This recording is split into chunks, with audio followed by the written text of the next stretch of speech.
The picture you see in front of you comes courtesy of my good Twitter friend Peachy.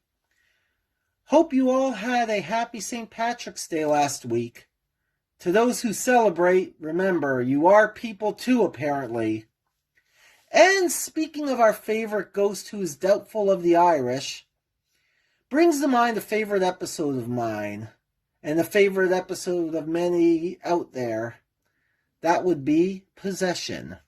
In fact, whenever I see a bag of Cheetos, I break out in quoting Jay as Hetty in the middle of the store.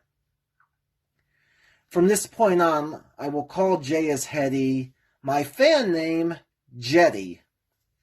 And yes, Cheetos are divine, and I still want to know how they keep the flaming hot ones warm. Anyway, did you notice how much unlike Hetty that Jetty acted? Jetty acts almost like a younger version of Hetty, as a matter of fact. Now, this could simply be because of how she feels being tangible once again, having a chance to do all the things she wanted, and the things that she didn't know she wanted. Could it be that her serious persona was in part a put-on and comes because of the sorrow of missing out on all those things? Maybe her serious self is part of feeling responsible, feeling the responsibility of being the one to govern Woodstone Mansion. If that part's true, then it would remind me of a couple of 80s cartoons, as a matter of fact. And Pete would appreciate that, I'm sure. First, there's the sorceress on He-Man and the Masters of the Universe, who obviously does care for the heroic warriors, but she tries to not let emotion get the better of her, given that she's the one responsible over Castle Grayskull. It's also kind of like Transformers, when Hot Rod got the Matrix of Leadership in the movie, the 1986 movie, when he becomes Rodimus Prime, the Autobot leader. Under that persona, Rodimus is one also who should not and does not have time to be like his hot-headed, fun-loving old self.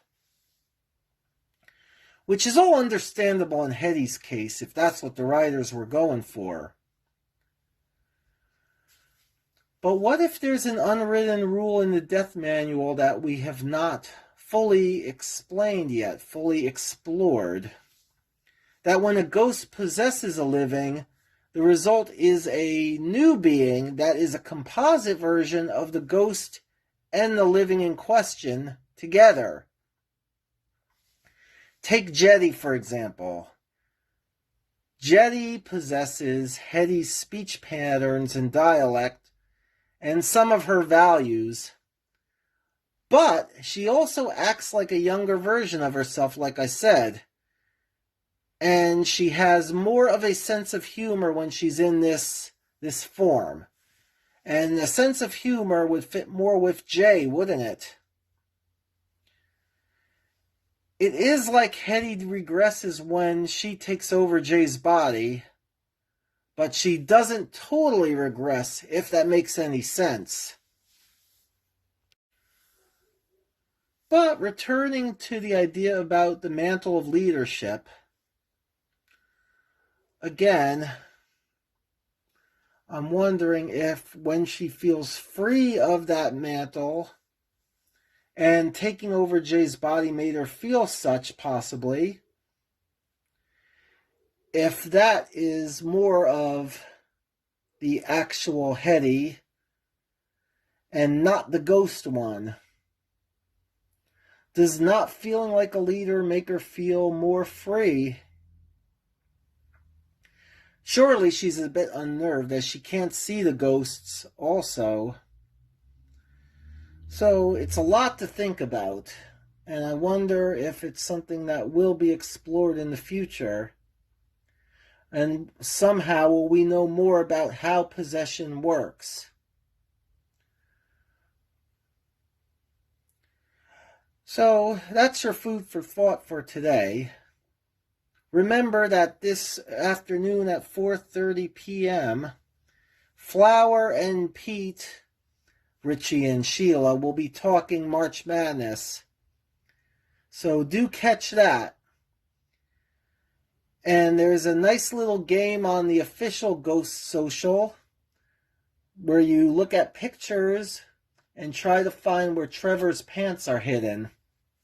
Speaking of which, I do know I have a lot of catch up to play, and part of that will be talking about the upcoming episode, Trevor's Pants, which debuts this coming Thursday, the 31st. I probably have a little more to talk about, finally, with Therapy, the last new episode we got. And there'll probably be some different things here and there.